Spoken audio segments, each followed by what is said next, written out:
Então, mais uma vez, boa tarde a todos. Bora para o pessoal que vai assistir. Boa tarde, bom dia, boa noite, né? Porque a gente não sabe que horário que vão assistir. Então, vamos fechar os nossos olhos, agradecendo, como sempre, a oportunidade de estarmos aqui reunidos numa tarde de terça-feira, numa reunião entre amigos, simples, mas feita com carinho e dedicação. Então vamos agradecer o amparo da espiritualidade amiga, que tão amorosamente prepara o nosso lugar, que já começa a cuidar da gente, dos nossos pensamentos, dos nossos sentimentos, desde o momento em que decidimos estar aqui. Poderíamos ter escolhido estar em qualquer outro lugar, mas escolhemos estar aqui ouvindo sobre os ensinamentos de Jesus.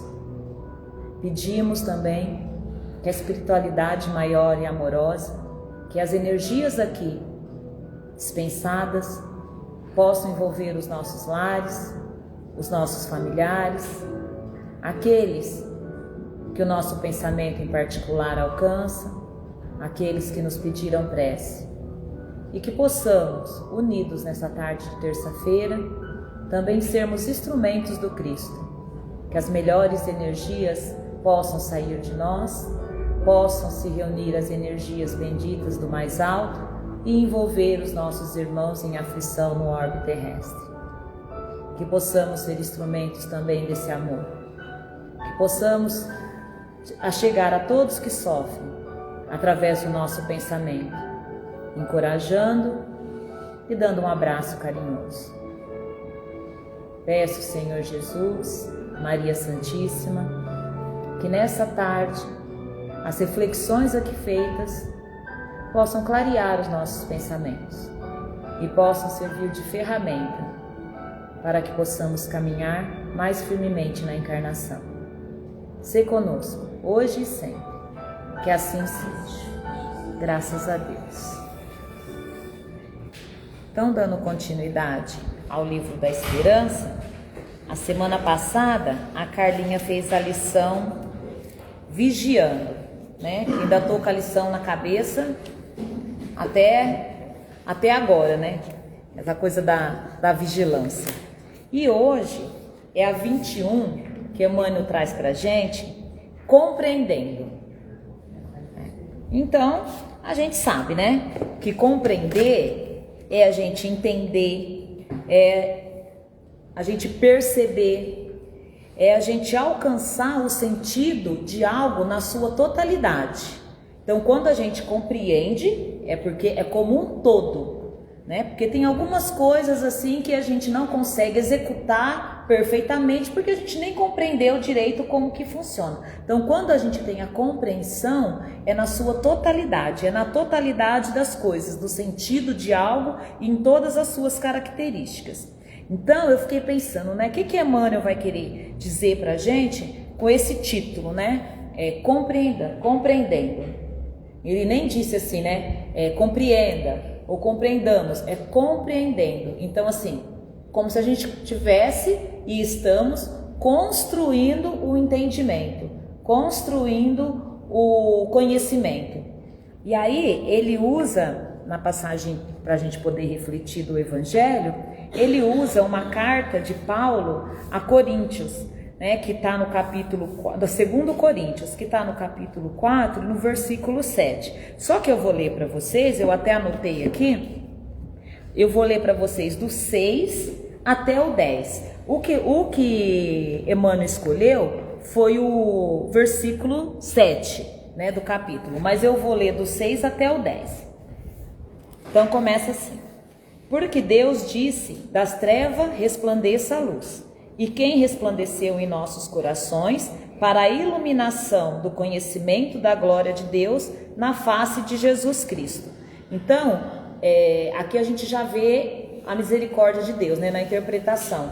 Então, que da treva resplandeça a luz. Então, e ele fala que essa luz veio na face do Cristo. Então, é Deus mandando Jesus para nós, para tirar a gente da ignorância da treva, né? Para tirar a gente da escuridão.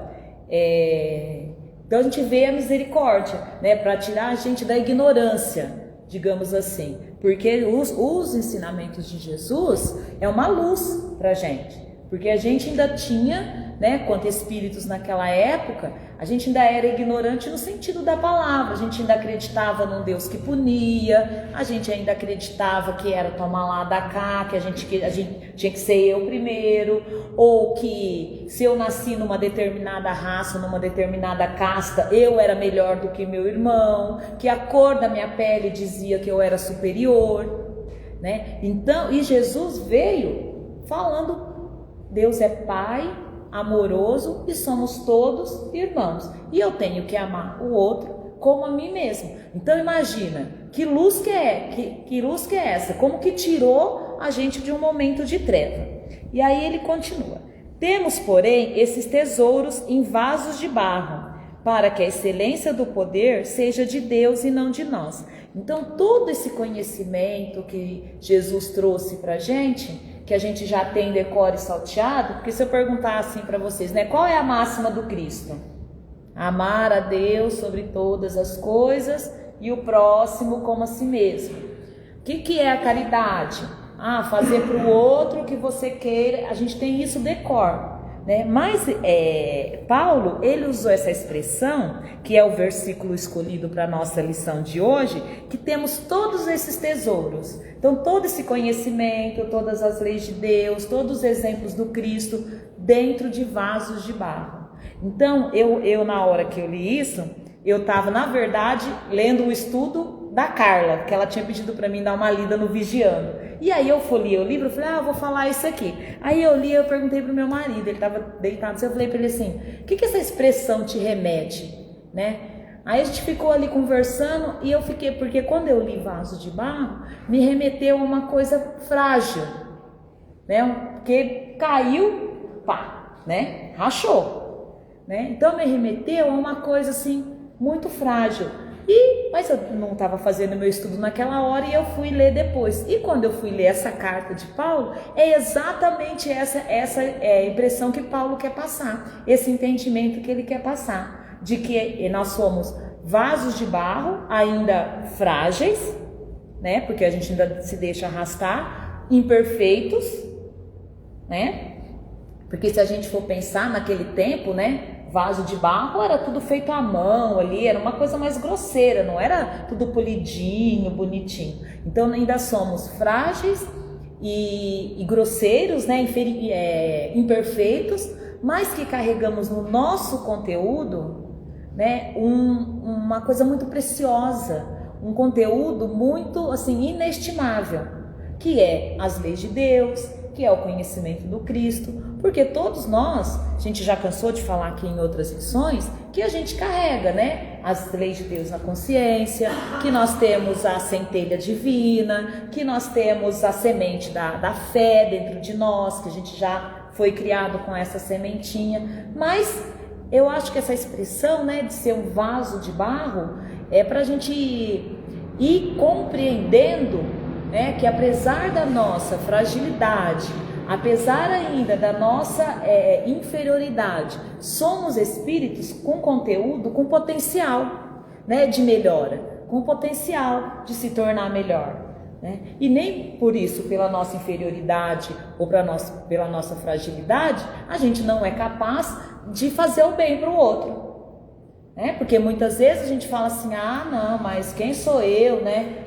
Como é que eu vou fazer uma coisa dessa? Eu sou tão pequenina ainda, erro tanto. Então eu tenho certeza da reflexão que eu fiz, que Paulo, ele queria dizer isso quando ele usou esse termo vaso de barro, né? Que temos o poder de Deus dentro da gente, apesar de sermos vasos de barro.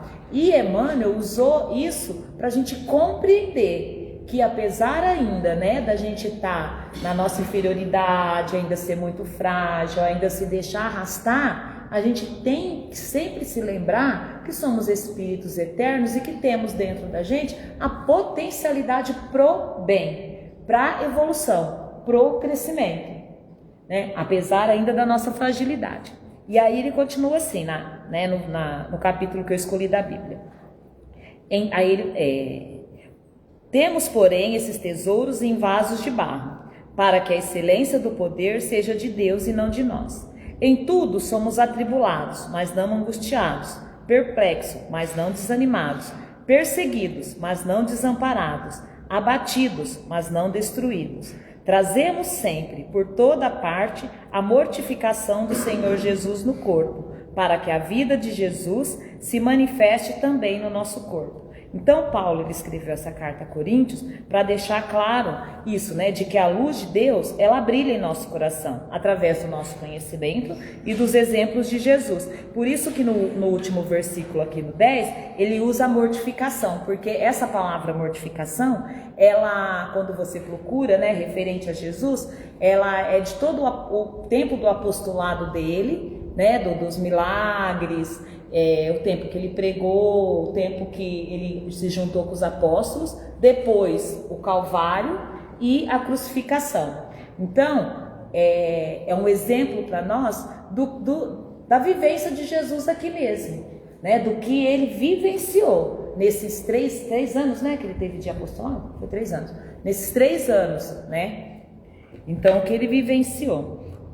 E vaso de barro, Paulo usa essa metáfora, né, como eu disse para vocês, para explicar ainda a nossa fragilidade, ainda a nossa imperfeição. Eu sempre coloco ainda, porque a gente sempre tem que ter esse objetivo de que temos a capacidade de sermos melhores, né? Porque às vezes a gente dá uma escorregada, né, erra e fica lá, né, estático, parado, no remorso, na culpa. Então, a gente ainda vai errar muito?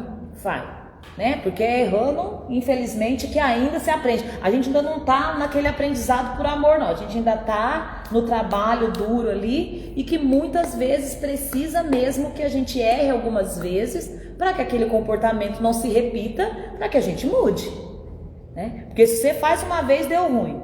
Aí você faz a segunda, deu ruim. Você vai fazer igual? Se você quer um resultado diferente? Não. Então, por isso. E ele usou isso, eu acho, essa expressão do vaso de barro, justamente por isso, né? Pela nossa fragilidade de nos deixar muitas vezes arrastar.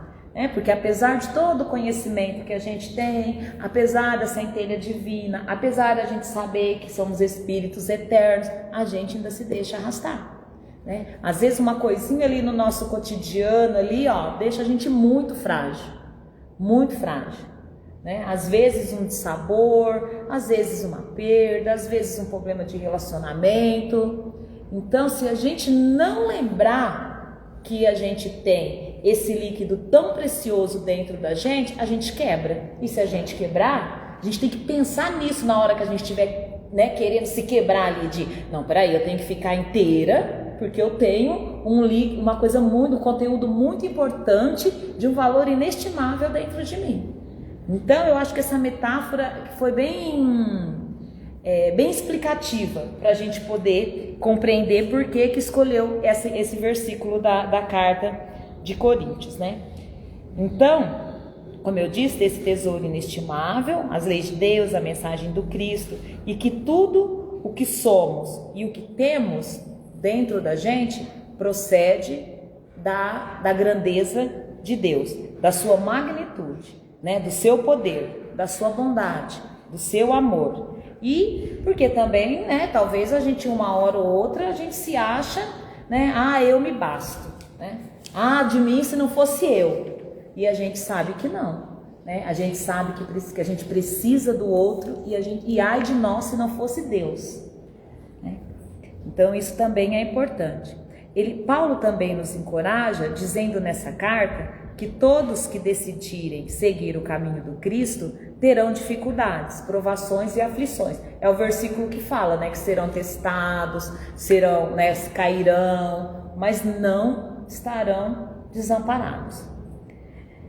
Que as dificuldades do presente são temporárias, comparada à eternidade do Espírito, e que são pequenas comparadas às bênçãos do nosso crescimento eterno.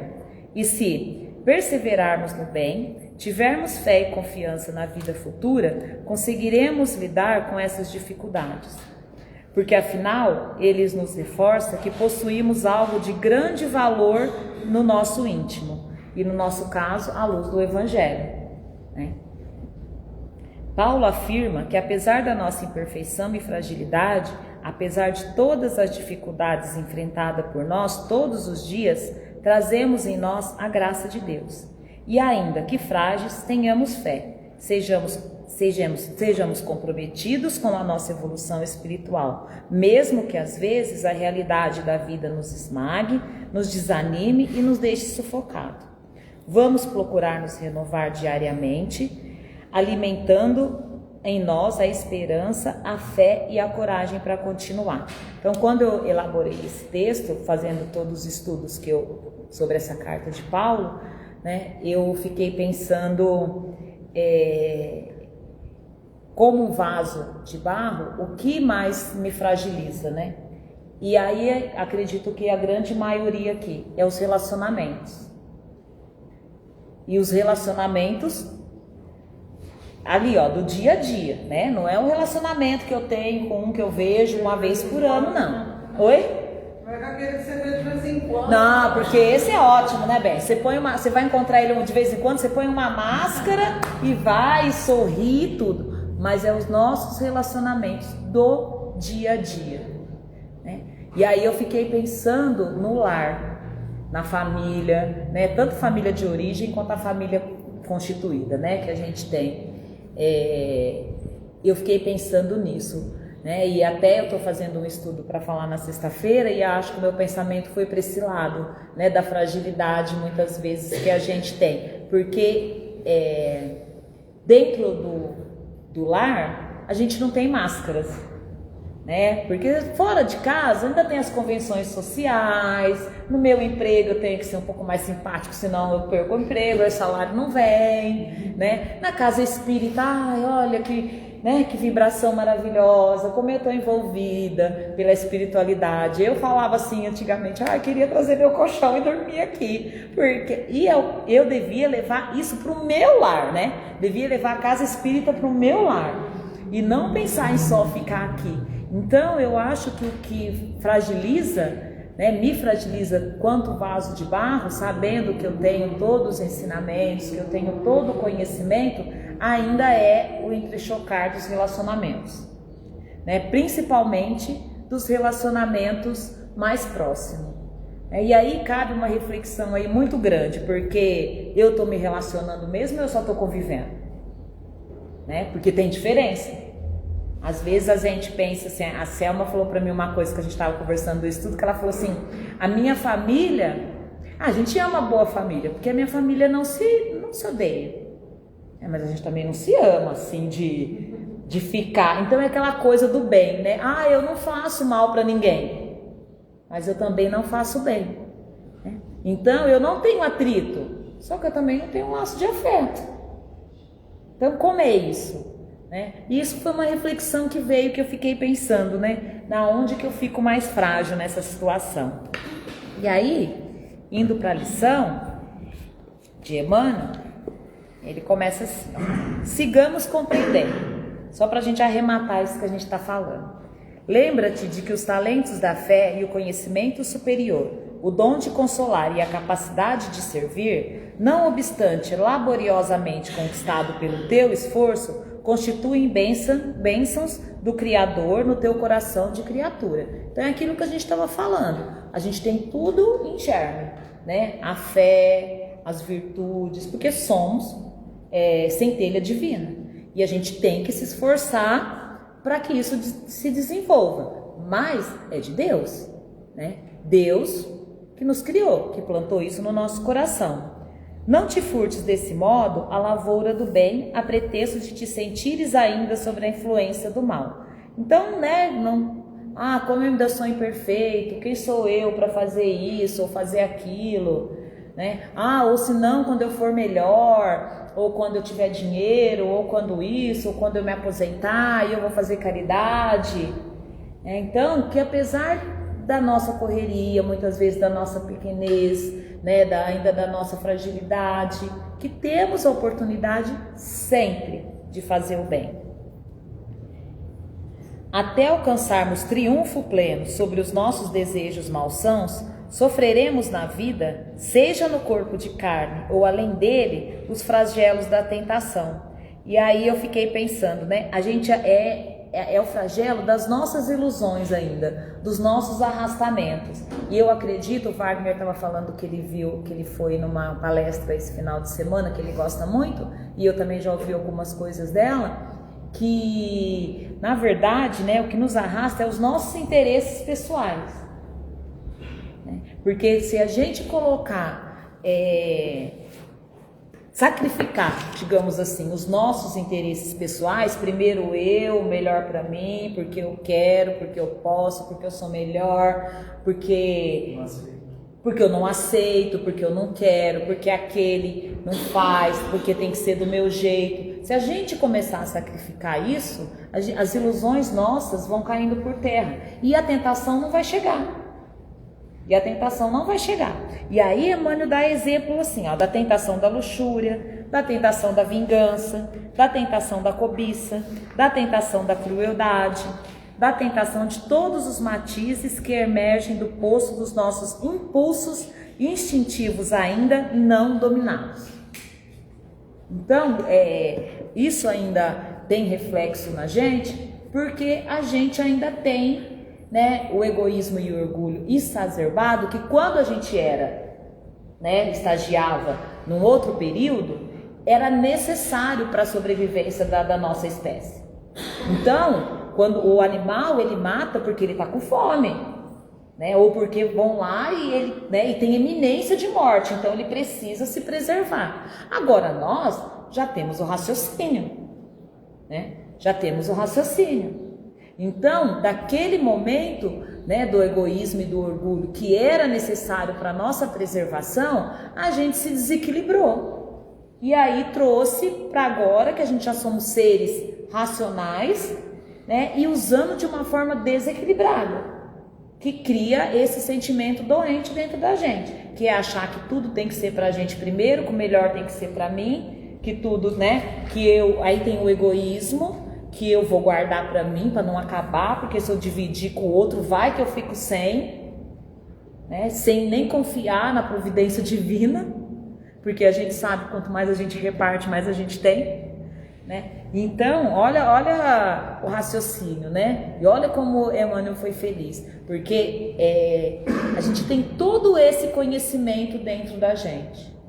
Só que todo essa casca ainda do egoísmo e do orgulho que faz da gente esse vaso de barro muito frágil, né? Muito frágil e imperfeito e frágil. Eu falo da fragilidade não como se a gente fosse coitadinho, mas da fragilidade como que a gente se deixa arrastar. E aí eu fiquei pensando na lição da Carla que ela fez do Vigiano, e ela tá na minha cabeça porque, nossa, olha, a gente vê essa lição, ela até... comentei com vocês que ela mandou uma mensagem para mim, não foi nem bom dia, foi vigiando. E eu estava em vigilante naquela hora, eu estava precisando daquela mensagem, porque eu estava em vigilante. E como que isso, né, permeia mesmo, se a gente não ficar atento ali, ó, é na sutileza que uma coisinha, uma palavra maldita já que a pessoa falou pra gente, às vezes até sem intenção, a gente já se fragiliza, já se dói, aí já se descompensa, aí se não tomar cuidado já vai para a tentação da vingança, porque aí a gente quer responder para a pessoa. Então, estão entendendo o porquê, né, dessa metáfora, né, da fragilidade do vaso de barro? Porque o conteúdo, se a gente parar para olhar, é resplandecente, tem lá, né? Pode estar ali ainda, né? Lá no fundinho, igual um diamante que está lá no fundo do mar, que primeiro tem aquele monte de lodo, né? Que a gente ainda está ali. Mas a semente divina está na gente. O conteúdo é bom, né? A gente só precisa ir ali limpando, né, cuidando, trabalhando. É como se fosse um copo com água suja, né? Se a gente vai despejando água limpa assim, ó, a água vai ficando limpinha, porque a sujidade vai saindo, né? Então é mais ou menos isso. E aí, essa água limpa é as nossas mudanças de atitude, mudança de comportamento, de pensamento, né? É o nosso empenho nos nossos relacionamentos, é abrir mão dos nossos interesses pessoais, nos nossos relacionamentos, para que a coisa ande, né? Ah, mas ele me magoa. É abrir mão desse melindre, que muitas vezes a gente tem. É ter olhos assim de observar a nossa responsabilidade também em fragilizar o outro, né? Em fazer o vaso dele balançar e trincar, porque a gente só vê o nosso lado, né? Porque eu tô assim por causa dessa circunstância, por causa dessa criação, por causa dessa convivência, porque não me deram isso, porque não me deram aquilo. Mas e eu? O que eu ainda tenho no meu comportamento que eu ainda deixo o outro fragilizado, que eu ainda deixo o outro descompensado? O que eu contribuo para que o outro, que também é um vaso de barro, também tem a centelha divina dentro dele, se descompense? A gente precisa olhar mais com seriedade para a gente, com muita caridade, é lógico, né? Mas com seriedade, para a gente entender o ser espiritual que a gente né? Para que a gente tenha um rumo de passos mais firmes na encarnação. Senão a gente passa a encarnação achando que é só vítima, né? Achando que é muito inferior, achando que não vai melhorar, achando que não tem condição de nada, né? E a gente tem que entender que nós somos agentes construtores do nosso destino, né? Também do nosso planejamento. Apesar do nosso planejamento ter sido já elaborado, ele não é determinado, não é determinismo. Então é o meu comportamento, as minhas atitudes na encarnação que vai amenizar ou vai agravar aquilo que eu planejei, né?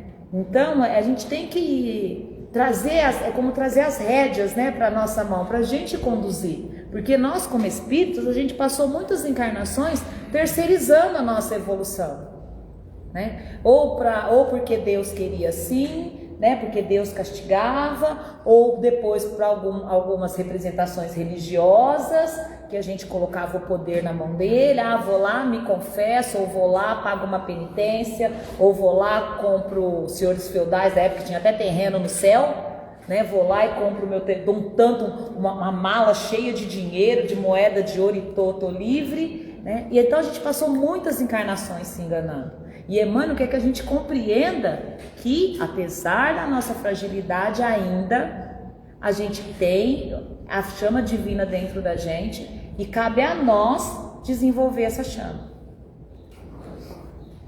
Aí, para a gente terminar, ele fala assim, se a tentação, contudo, nasce de nós, a flama da educação e do aprimoramento vem de Deus, conduzindo-nos para a esfera superior. Então, se nós somos chama divina e está dentro da gente, a gente pode até, né, ainda estar ali, capengando, né, na tentação, mas a gente tem a condição do aprimoramento e da educação, né?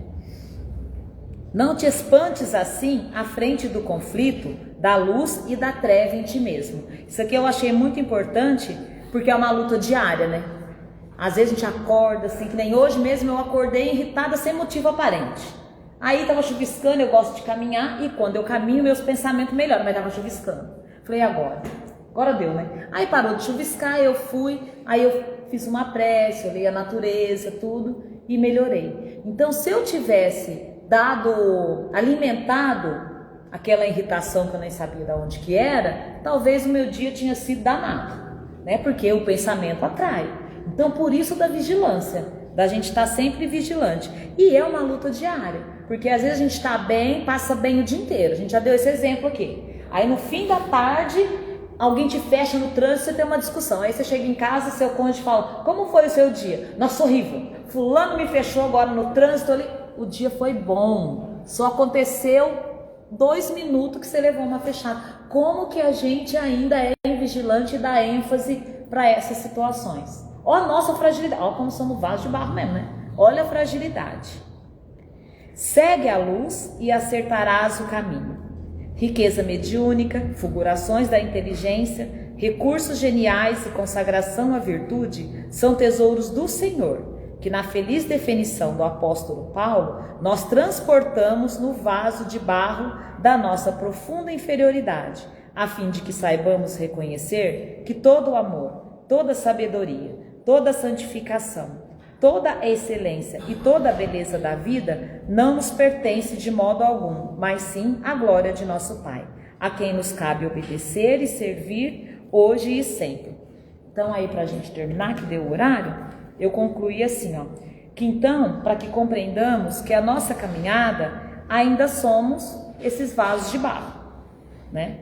Que merece todo o cuidado e atenção. Eu estou dizendo isso por quê? Porque como a gente falou agora no estudo, é muito fácil a gente, né, se perder na vigilância, né? É muito fácil a gente se fragilizar, a gente se arrastar, né? Por causa das tentações, das ilusões, dos nossos interesses pessoais, por causa da nossa viciação do pensamento, né? Aquele pensamento que a gente tem repetitivo. Então, como que é muito fácil, né? Vou dar um exemplo aqui de um amigo, não vou falar o nome dele, mas, por exemplo, ele estava num lugar muito gostoso, que eu também adoro o lugar. Clima agradável, natureza exuberante, tudo ótimo, sem carro, sem buzina, sem horário, sem trânsito, sem calor de Ribeirão, tudo bem. Aí, foi ótimo. Aí, ele confidenciou que faz 2 dias que ele chegou e que o pensamento já começou assim, já começou atribulado, né? Então, o ideal é que a gente consiga trazer... o ideal seria mudar então para lá e ficar vivendo lá? Não, porque nós somos espíritos com a necessidade de estar aqui. Então, o que a gente precisa é trazer o equilíbrio de lá, né? De lá não, o equilíbrio que a gente sentiu lá, porque o equilíbrio a gente pode sentir em qualquer lugar. Pode estar o mundo pegando fogo. Se você tiver com o seu pensamento equilibrado... Então o ideal é isso. É difícil, por causa ainda dessa nossa fragilidade, por causa dos arrastamentos que a gente ainda deixa acontecer. Mas nós estamos aqui na luta.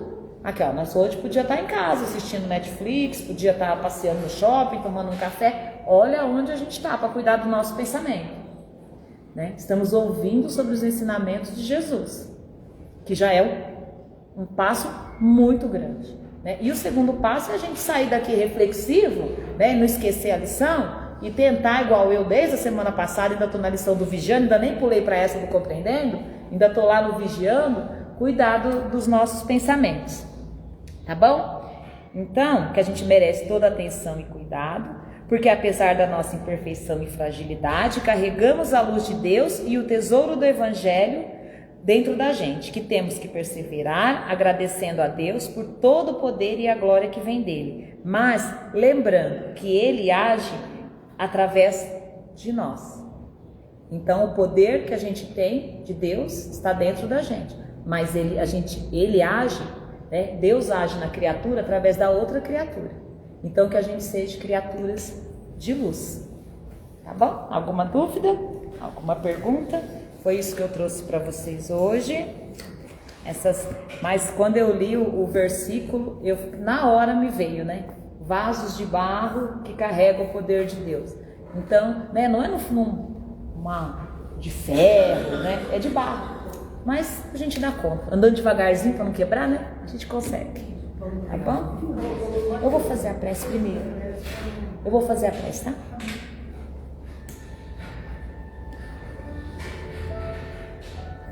Então, Senhor Jesus, agradecendo imensamente por esse estudo, esse Espírito, Paulo, que tão amorosamente nos traz esses esclarecimentos e nos traz esse consolo. Sabemos que ainda, apesar da nossa fragilidade, das nossas imperfeições, somos centelhas divinas de Deus, somos espíritos com grandes potencialidades. Já fizemos um caminho muito difícil, ainda temos muito a caminhar, mas que também sabemos que já temos muitas conquistas. Que possamos, Senhor Jesus, ser vigilantes com o nosso pensamento e na hora que sentirmos qualquer coisa que nos fragilize, que possamos lembrar o que já temos de bom. Que possamos cuidar dos nossos pensamentos, dos nossos sentimentos, das nossas atitudes. Em especial, Senhor, dentro dos nossos relacionamentos, que sabemos que a ponte para o Senhor é o próximo. E sabemos também, no nosso caso, já temos esse entendimento, que é o próximo mais próximo. Peço, Senhor Jesus, que abençoe cada lar aqui representado, que também que a espiritualidade possa continuar permeando os nossos pensamentos, nas nossas reflexões. Que tenhamos uma semana abençoada, Senhor, e seja conosco, nos amparando, nos encorajando e nos dando bom ânimo. Que assim seja.